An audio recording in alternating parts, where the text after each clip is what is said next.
So, here we go again. Application to the Ancient College of Heraldry for a Shakespeare coat of arms. I don't know why you're bothering. We tried this years ago and got nowhere then. Ah, but I was broke then and I'm not anymore. Well, Will ain't. Money talks and it's going to say, John Shakespeare, gentleman.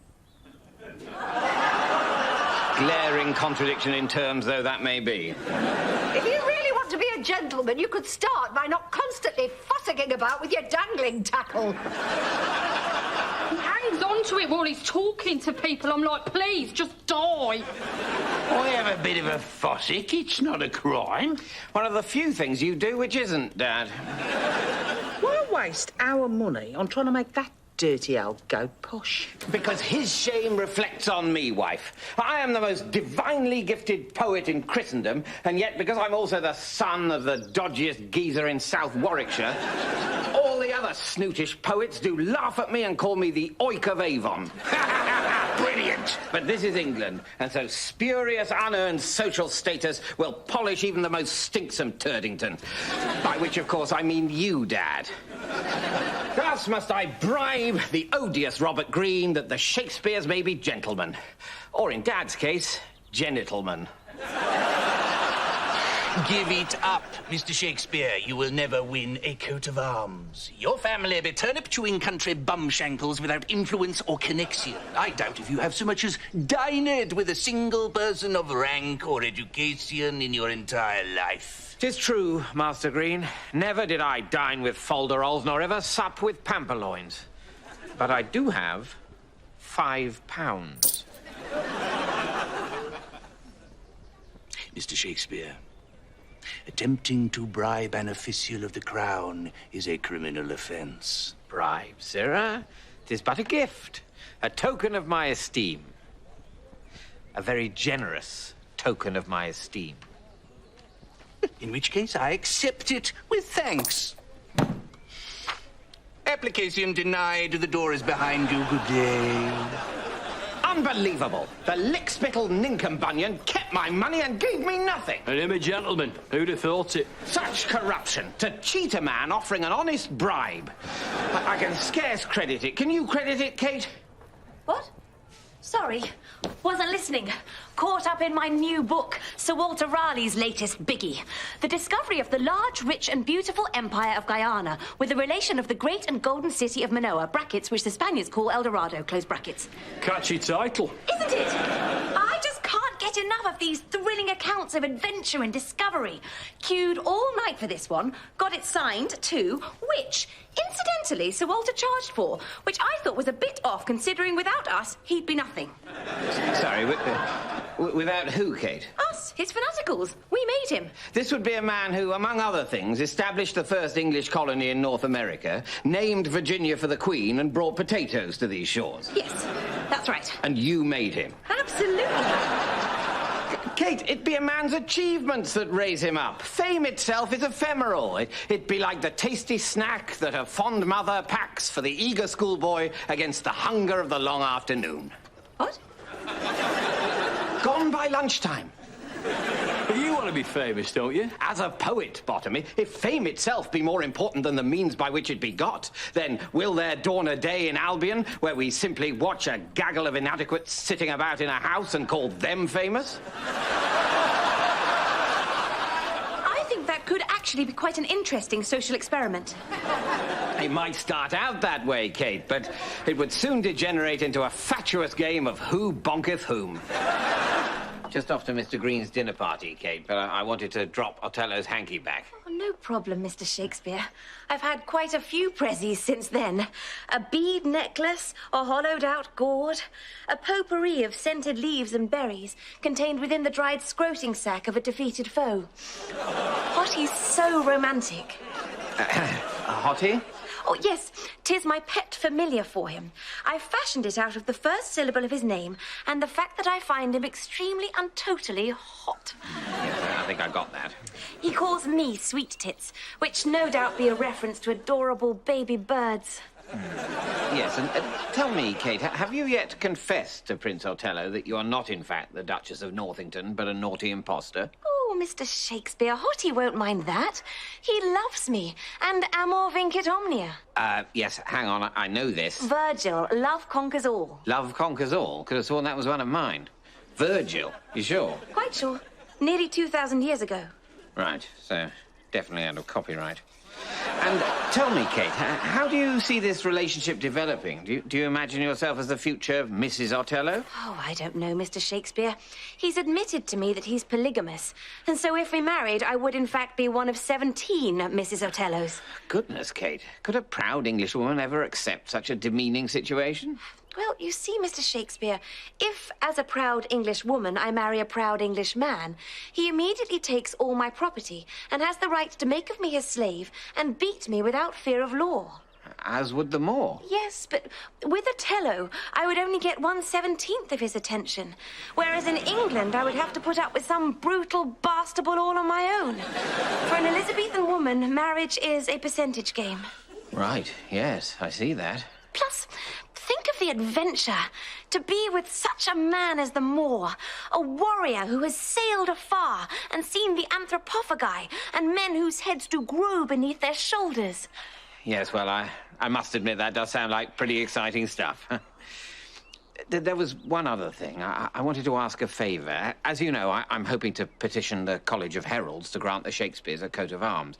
Robert Greene has let slip that were so great a man as General Othello to plead my cause, Greene might be better disposed to consider it.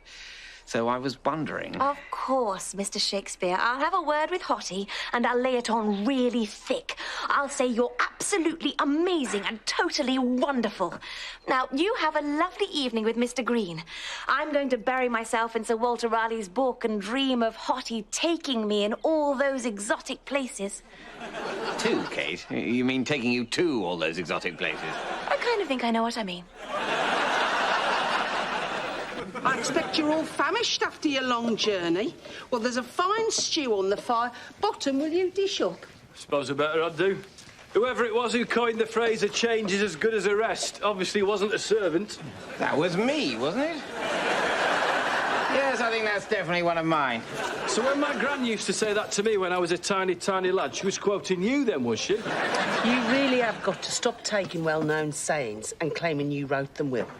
You're better than that, you know you are. So, what's this new historical crap you're writing then, Will? I'm going for the biggie, Dad. Henry VIII. Henry VIII? I can't imagine anyone wanting to watch dramas about him or any of the Tudors. That devil destroyed the one true faith. Mum, we do not call Catholicism the one true faith. It was the one true faith under the last Queen. Under the current crazed harridan, it is satanic heresy. Do try and keep up. I don't think Mr. Shakespeare should cover Henry VIII either, Mrs. Shakespeare. The man's life was one long catalogue of religious hypocrisy, domestic violence, and murders of convenience. Sounds like my kind of play. I'm sure he had a good side, some redeeming features. Dad, he cut off 2 of his wives' heads. I am aware, my sweet. He didn't just say, "Oh, you don't really get me anymore, we need to give each other space." He cut off their heads.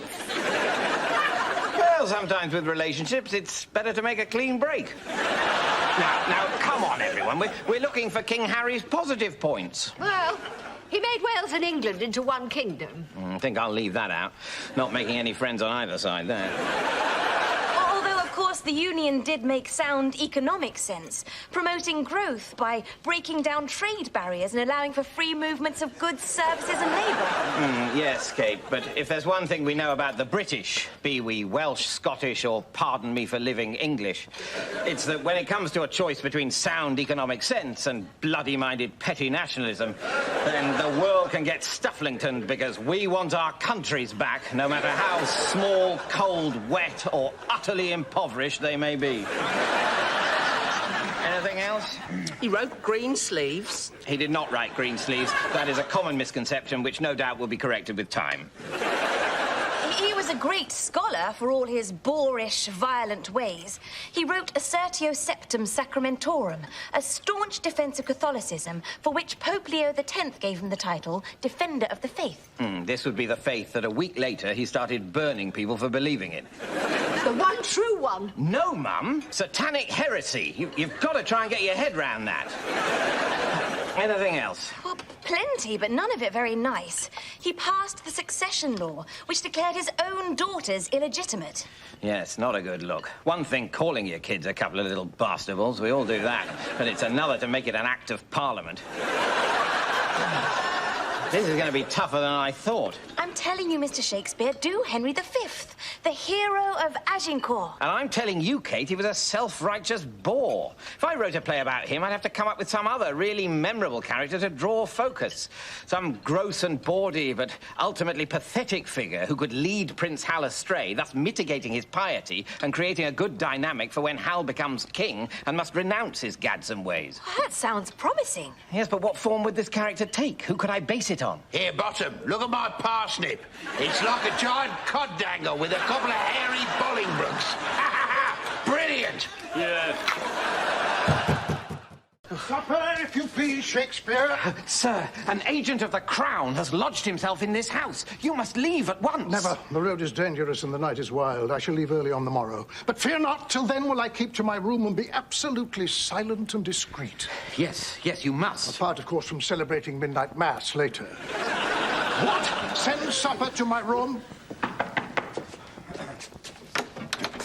I'm Gertrude, a very sinful woman, and am come under cover of darkness to visit a gentleman in this house. Good. Excellent. I must say, the Stratus tarting slaps are smartened up. Bottom, take this young lady up to Mr. Marlowe. No sooner said than done. Now, that is one of mine, isn't it? You can't claim to be inventing the entire English language. Can't I, Botsky? Watch this space. Now, take Miss Gertrude to Mr. Marlowe. Let's hope she can keep Kit busy all night and the two of them make enough of a row to cover a midnight mass. Oh, by the way, Shakespeare, this evening a certain member of the local gentry will be visiting to take communion. What? The Lady Gertrude is expected tonight. What? Send her up when she arrives. I'll hear her confession in my room.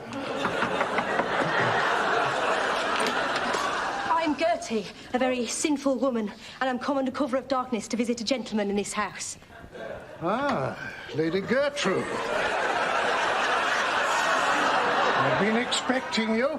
Come to my chamber and we shall have a divine service. Oh, that's what I'm here for, kind sir. No! You object, boy? Wrong Gertrude. First, I would speak with you of my deepest and most shameful thoughts. Ooh, loving that, yeah. Bit of dirty talk does it for me. Fire away. And if my sins be too great for forgiveness, then must I verily be flagellated. Not normally my scene, but I don't mind experimenting a bit. And finally, must I be brought to a state of ecstatic grace. You and me both. Right, let's get to it. Kit, you got the wrong tarting slap. This one's yours. Well, then who's this? Mine. And Anne's. We become Swingletons. You know what goes on in boring country towns. We're all at it. We park our hay carts in quiet cul-de-sacs and watch each other.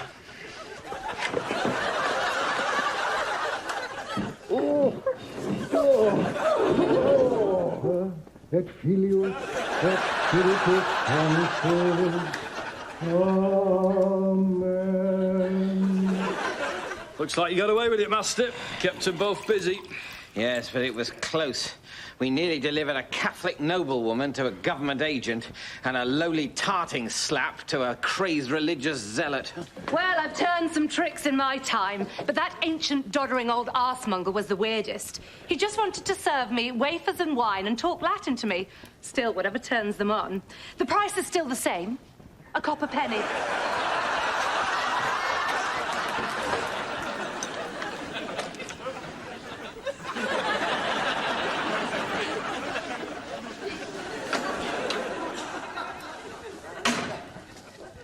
Oh, my goodly godlingtons. Gertrude was the tartling slap. Which means Gertie was the noblewoman, and we sent her to Marlowe. Well, I must say, that was the most divine service I've ever had. I feel I've been to heaven and back. The Eucharist has certainly changed since I last had it ministered. In the old days, you kept your clothes on, and the priest only put a biscuit in your mouth. Now, money. Money? for the offertorium. A good Catholic never forgets alms for the poor. Here is a copper penny. Believe me, it was worth it. Priests were never like that before the Reformation.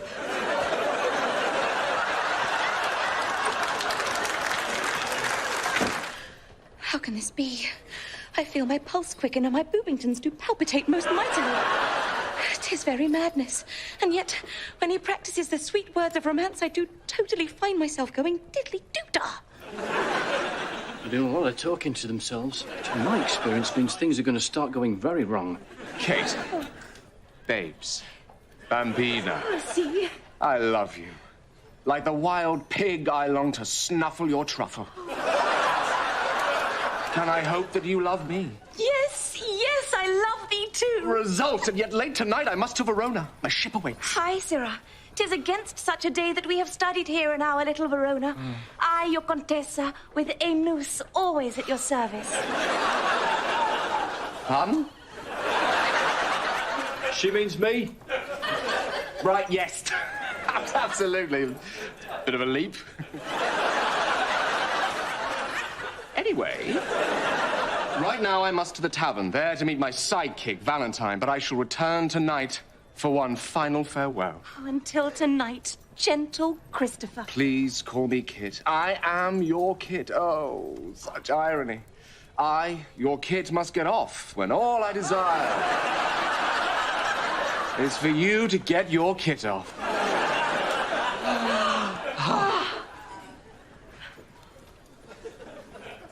Oh, such a poetic soul. Kate, weren't you listening? He said he wants to get your kit off. Yes, but in a nice, romantic way. Clear the decks, cancel all appointments. Green has tricked me into writing the wrong play for our new patron.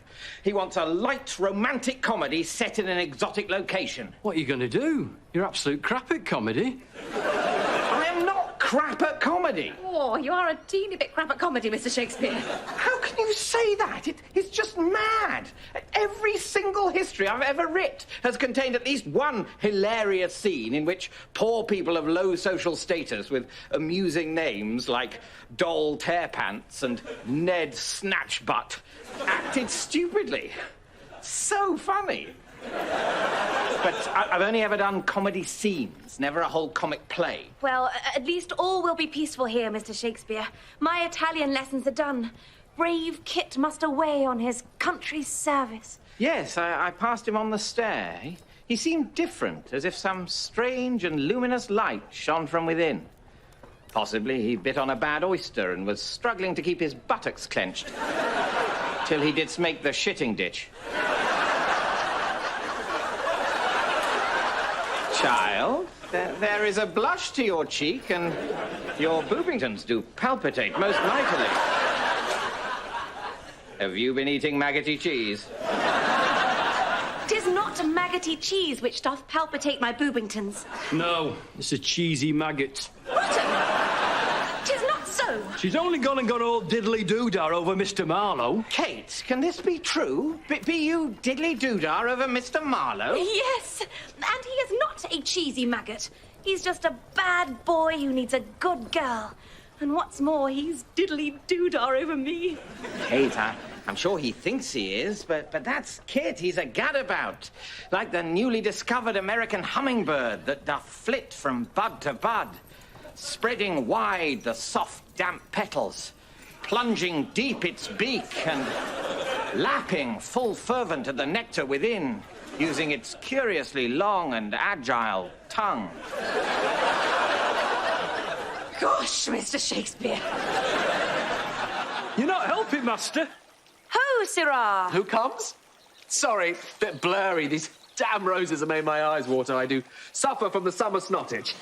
Sweet, he doth seek to hide his love from me with the old summer snottage excuse. See, he did not recognise her. His eyes are watering. He's got the summer snottage. It is not the bloody summer snottage. It's because she's wearing puffling pants and a boy's hat. Tell me, what is your business here? Why, only to serve you, my lord. I am but a poor English boy, far from home. Gadzooks, here's a happy chance. A servant will be useful in my pursuit of the divine Contessa. Very well. Boy, you may enter my service and know straight away that I do love. Joy, he thinks only of me.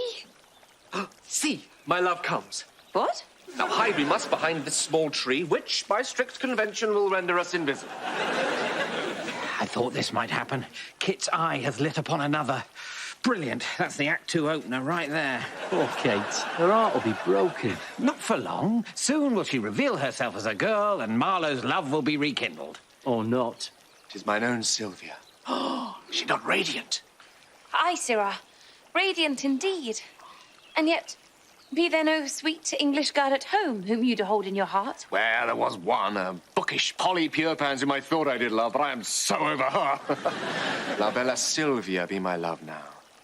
So far have I plighted my troth in vain. Therefore, I will send you in my stead. You are a charming, pleasant-voiced youth, and 'tis certain Sylvia will lend you her ear. Here, give her this token of my love. Oh. This ring, sir, but surely 'tis most precious to you. No, not really. Got it off a landlady's doors. I can't really see her having anything valuable to give away. Save, perhaps, her heart? Kit sends Kate to plead on his behalf with the very love token she gave him. Boom. Act 3 just wrote itself. What a total bustable. Don't worry. When she reveals herself, all will be well, and I'll have my finale. Or not. Madam, forgive my intrusion, but I bring word from my master, Christopher Marlowe. Signor Marlowe? Well, what says he, girl? Boy. I am a boy. I see you are confused with your gender. Or perhaps just curious. These are more common than people think. Well then, boy, trapped in a girl's body. What a message have you for me? Only that my master does love you full well, and as a token of his love, does offer you this nipple ring, which didst pierce the nipples of his forebears. Zoons. This lad doth have the very gift I gave Kate. It is Kate. Come in disguise, the better to be near me. And I've just sent her to declare my love for Sylvia. Awkward? You go tell your master that both of my nipples be already pierced with finer jewels than this, huh? Besides, I do love another. My Valentine. And I love thee. A second lover. Brilliant. I'll certainly use that. And now will Kate reveal herself. You were right to spurn Marlowe, Contessa. For once, he did love me. See how she does shake out her hair most ravishingly. Now will Marlowe love her once again. Kate, I've been a fool. Forgive me. Boom. Textbook stuff. I predict a double marriage. Or not. Sylvia, will you give me your hand? Yes. Kate, will you give me your hand? Yes. What did I tell you? The English foreplay, I've heard of this. Summon the priest. Bring the candles, burn the incense, let the twin weddings begin. Except no laughter. I thought you said play it for laughs. I said comedy, mate, not laughs. Laughing is anti-comedy. I don't want to be told when to laugh. Other people's laughter isn't telling you anything. It's just an innocent expression of collective jollity. Collective jollity? What's collective jollity got to do with comedy? Comedy should be exclusive and elitist. If everybody gets it, then what's to get? The joke. And there's your problem right there, Burbage. In comedy, jokes are worse than laughter. Mr. Burbage, halt rehearsals. I've had the most brilliant idea. A way to uplift and inspire, to fill our theatre with joy, to move people so much that they tell their friends and perhaps even return a second time themselves. Oh, do not jest, Will. For word of mouth and repeat business are the holy grail of the theatre owner. For such things we would sell our souls. Then pop your soul in a bag, mate, and I'll take it with me. Because I've got the answer. Music. Music? Oh, dear, well, you really have lost your touch. We already use music, had you not noticed? We strum our lutes at the beginning and we blow our pipes at the end. And from what I've heard, Condell, you blow a few pipes in the interval too. Whoopsie-phobic or brave and edgy? You decide. God, he's doing his laugh again. I thought you said you didn't like laughter, Kem. Group laughter, mate. Everyone laughing together. That's never right. But solo laughter, or me laughing very loudly and intrusively at something that nobody else finds funny, that's the mark of a comic genius. Excuse me, I'm trying to tell you my brilliant idea. I didn't just mean music at the start and the finish, Burbage. I meant throughout. For add music to theatre. And what do you have? Theatrical music? Yes. No. Musical theatre. Oh, my God, I love it. Love what, Condell? Mr. Shakespeare has scarcely begun to explain himself. I don't care. I love it anyway. Just those two words, musical theatre. They speak to my soul. Of course they do. I'm talking about a play with songs. What's not to love? Everything. Let me think this through, Will. Are you suggesting that we find somebody to write songs to fit your plays? Well, I thought that at first. You know, work with a composer on an original score. But then I thought, no, we need guaranteed hits. Lots of them. And how do we get those? By using songs that are hits already? Yes, by St. Bernard's buttered balm cakes. Yes, I'm on fire today. First, I invent the original stage musical, and then instantly make it obsolete by inventing the greatest hits musical.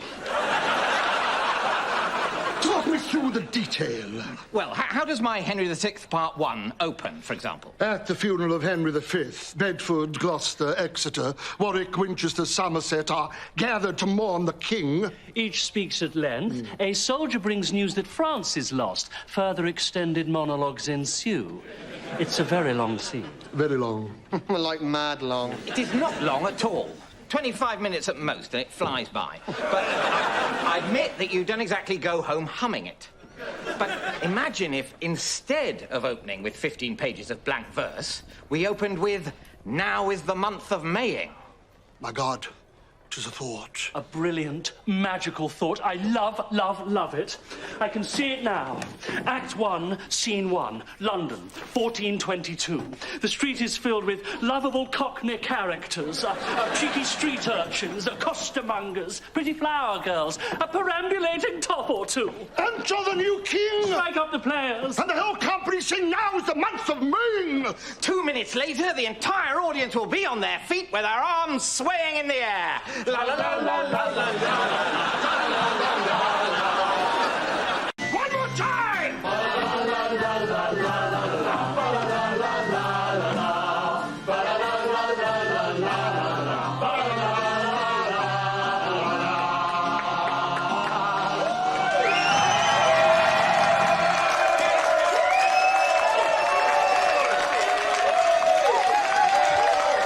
More ale, Miss Lucy. Preview was a smash. They loved it. They certainly did, Mr. Burbage. Everyone says they are going to go again and again. You should do an African musical next. My people have wonderful music using polyphonic ostinato, also call and response choral rhythms. You could do a story about a lion cub who can't wait to be king. Can't really see people wanting to watch a story like that, Lucy. Besides which, the theatre is full. Norwich Boy will run forever! Hooray! Its run is already over, Mr. Burbage. Today's preview was the first and last performance. Just how do you intend to stop us, Master Green? Why, by abusing my power and my position, of course. All men crave social status, particularly lowly artists. Oh, I get it. I'll handle this, Burbage. So, Master Green, you see that I have a hit, and in your jealousy I come as Master of Heralds to offer noble rank in exchange for pulling the show. Well, 'tis certain a gentleman could ne'er be associated with such an endeavour as this. Sorry, Green, but it won't work. I would love for my father to gain his family coat of arms, which is his dearest wish of all. But sod him. I will not cancel my greatest hits musical. But, Mr. Shakespeare, you misunderstand me. This is not about you. Sorry, Gaither, I'm pulling the gig. You can't use my songs. Thompson, we have a hit. Surely there's nothing that a rocking and a roistering popular music star wants more than a hit. Well, there is one thing, Mr. Burbage. Unfortunately, I was able to recommend to the Queen that he gets it. Was I not, Sir Tommy? Very nice, very tasteful. Loving that. Knighted? Him? But the bloke's a shameless tax avoider. I've done a lot of work for charity. Yes, the knighthood is principally for Sir Tommy's charity work. which I've done a lot of. What? What bloody charity work? We never get told, do we? A couple of posh galas for the orphans, the occasional sumptuous dinner for the starving. So you've been knighted for avoiding tax and showing off. Yes, I think that is generally considered to be the proper heraldic process. God, I hate this sceptred bloody isle. Sir Tommy understands the ways of the world, Mr. Shakespeare, because, you see, he is a gentleman. Something nor you nor your father will ever be. Good day. I just want to make music, man. Well, canst not let the theatre go dark. We'll be ruined. Well, we could just do the play straight, with lengthy monologues instead of songs. I suppose we have no choice. But what would you call it? A comedy of mistakes, misunderstandings, and coincidences. Basically, it's just a comedy of errors. Errors? Oh, I like that. That's good. I'll use that. A comedy of mistakes, misunderstandings, coincidences, and errors. Brilliant. Finish your great teen romance, Mr. Shakespeare. Let me be your Juliet. No, Kate. Quite apart from anything else, I just don't think the public wants to see a love story. Certainly not one like your Two Gentlemen of Verona, where the hero brazenly cheats on the heroine, and yet you have her marrying the handsome Bastable anyway. I needed a happy ending. Well, it might have been nice if it had developed out of plot and character instead of simply being nailed on at the end. If Faith the maid is right, I did just nail it on at the end. I canst only hope that the verse with which I nailed it be so obscure that future generations, trusting in my genius, will just think they're being stupid and have missed something. Look, I'm sorry, Kate. I know you want to play Juliet. As I said, Juliet. And I would love to see the play performed. But as you know, it's a work in progress. I've got my double death ending, but much else remains unwritten. For instance, I need a lot more lines for the amusing nurse. No! Don't do it, Master.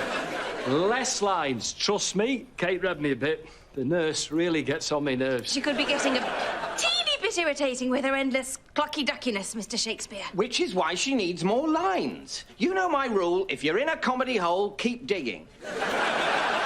I'm not going to do it now. It's a romance, and I can't risk a kissy-wissy, gropey-pokey load of sopply old Mushington right now.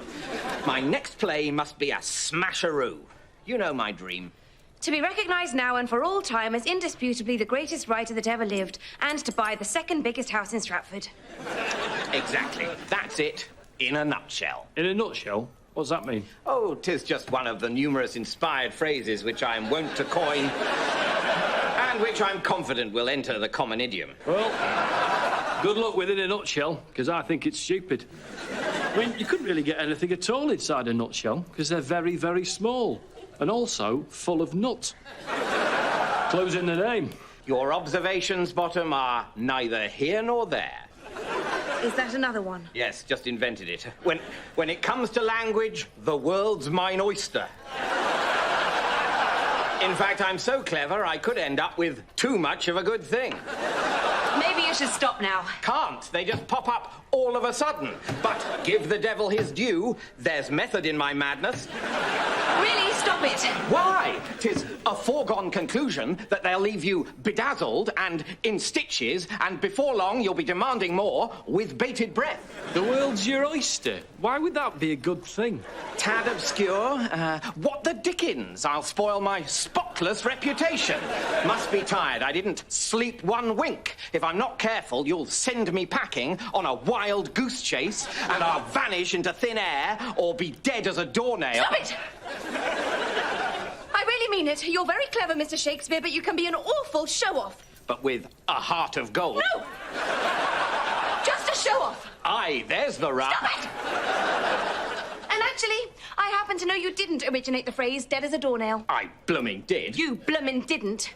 William Langland did in his Middle English allegorical narrative poem, Piers Plowman. Faith, the bothersome girl is right. Filched have I some of my finest phrases from prior sources and common usage. I can only hope that as years go by, the original derivation will fade from memory, and I'll get all the credit. We're in Padua, and Lucentio wants to marry Bianca. beautiful, sweet, obedient, and, of course, as hot and steaming as a fresh cowpat in a frosty meadow. I must say, I like her. My kind of girl. You don't think it might be nice to give her a few tiny extra elements? What elements did you have in mind, Kate? Oh, I don't know. A character, maybe? A personality? Kate, you weren't listening. I told you. She's mild, sweet, obedient, and hot. How much character and personality do you want? Must say, you're onto a winner here, mate. Cool Lucentio falls for hot Bianca and marries her. Perfect plot, job done. Let's go to the pub. Oh, but I'm not finished. That's not all of it. You got enough, mate? Quit while you're ahead. That's what I keep saying. You do this all the time. Overcomplicate things. Come up with a perfectly nice plot of boy meets girl, boy gets girl, and then you ruin it with all your usual rubbish of mistaken identities, absurd coincidences, supernatural interventions. People not recognising their own lovers because they're wearing tiny, tiny masks. It's just daft. Actually, I think Mr. Shakespeare's plot be already too complex. Really, Kate? How so? I've scarce begun it. Well, boy meets girl, boy gets girl. Why not just say boy owns girl and leave it at that? Perhaps displaying your leading lady alluringly clad and in a cage. Actually, that's not a bad idea.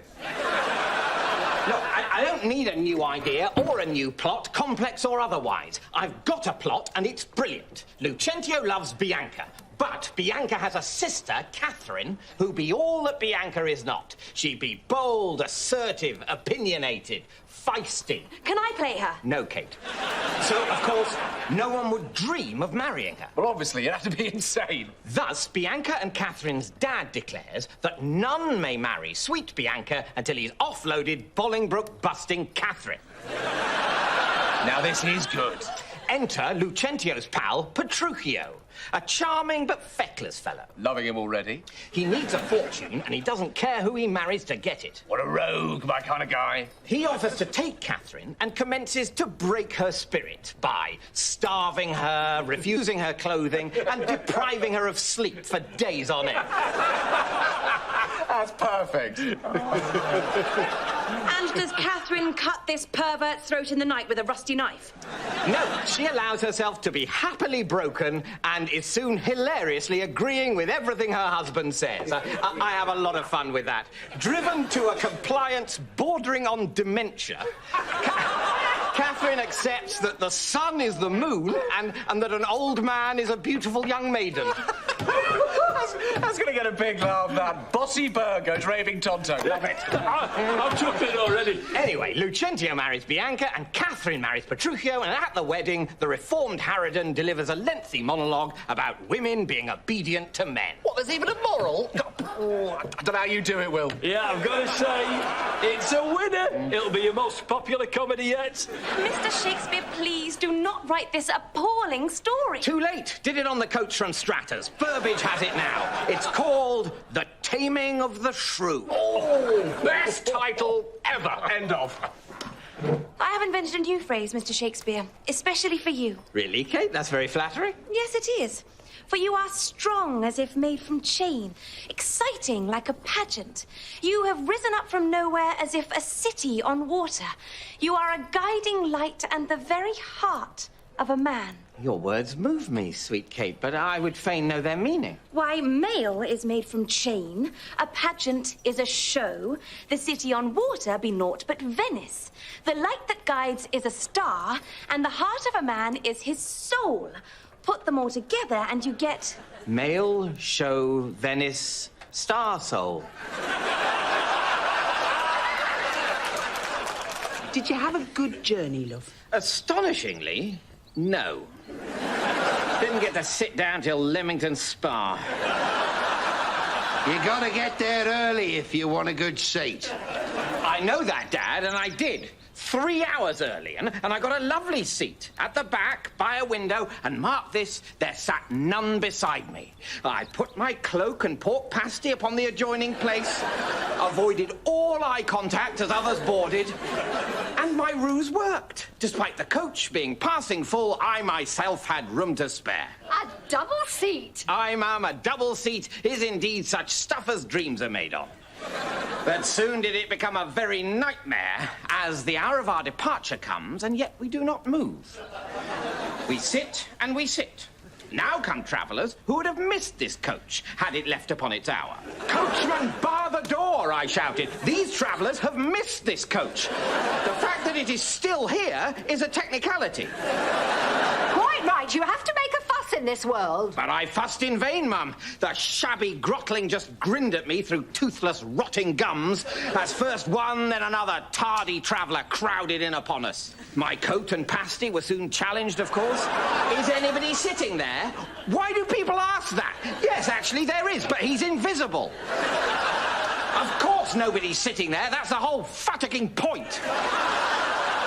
And so you had to shift your pasty? Yes, while a girthsome yeoman who appeared to have eaten a turd omelette for breakfast crushed himself against me and began to scratch inside his codpiece. And still the coach doth not depart. Now we are jammed together like two boobies in a bodice. The stinksome bumshank of an unwashed peasant be in my face, my pasty knocked to the floor, which the dangle scratcher picks up for me using his dangle-scratching hand. So that now I cannot eat it, but must still thank Itchy Dangle for his kindness through clenched teeth. And I don't suppose any explanation was given. Why would there be, when imposing arbitrary inconvenience on the travelling public is the sworn duty of all who administer Albion's transport infrastructure? But it moved in the end, son. I mean, you're here, aren't you? No, Dad. It did not move. For finally, there comes a voice. This coach has developed a fault, and we must needs abandon it. Another awaits behind. So now you see the satanic conclusion to my tale. Suddenly, having been first on... Oh, my God, you're last off? Yes, a perfect storm of transport horror. I'd waited 3 hours to get a good seat, and now the mooching hooligans who should have missed it are first in the new queue. Well, you should have said something. I did say something. Coachman ho, I shouted. Those who boarded last must do so again. Lock the new coach until I, who was first, can enter. And did he? Yes, he did.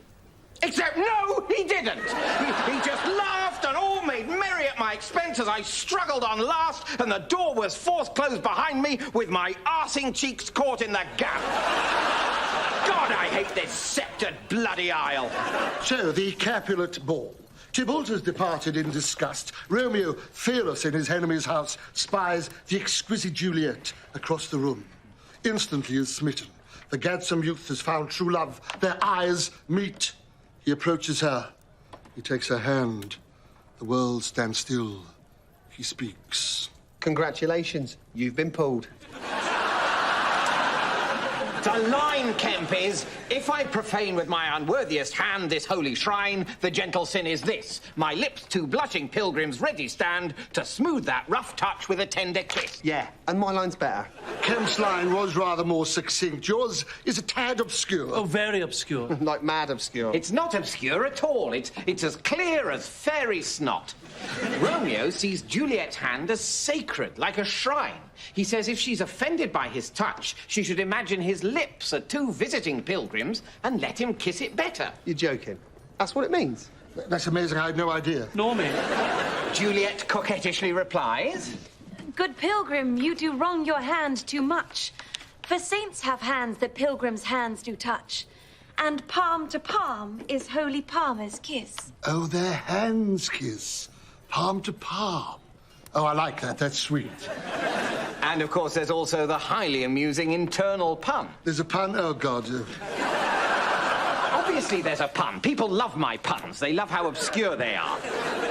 Palmer is archaic slang for pilgrim. So Romeo, having called himself a pilgrim, is now offering a palmer's palm. So funny. It'll stop the show. Maybe you could afford to lose that one, Mr. Shakespeare. Bit weak. It is not weak. It's a bolted-on pant-wetter. And in my view, it'll get even funnier as the meaning of the pun fades ever further into history. Now, proceed. Romeo asks, Kemp. Have not saints lips? And Juliet teases back. Aye, pilgrim. Lips that they must use in prayer. She's flirting, saying, naughty boy, you should use your lips for prayer, not kissing. Yes, I think I got that one. Then Romeo says, oh, then, dear saint, let lips do what hands do. They pray, Grant thou, lest faith turn to despair. No, you've lost me again now.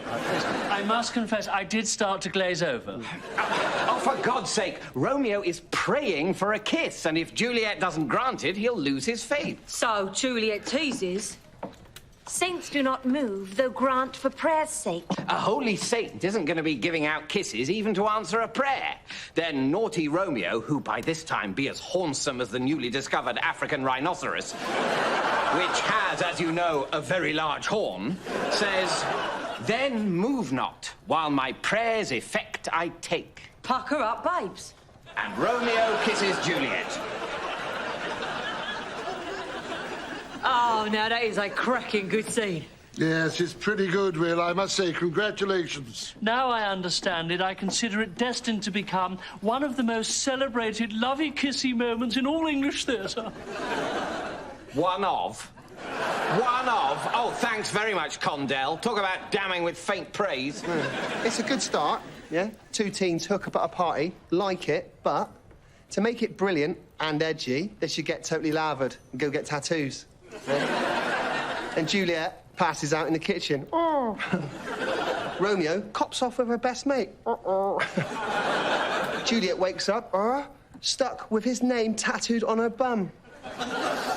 Mr. Kemp, let us hope that the day never dawns in Albion when tales of young love will be reduced to mere celebrations of drunkenness and copulation. Keep wishing, mate. History's on my side.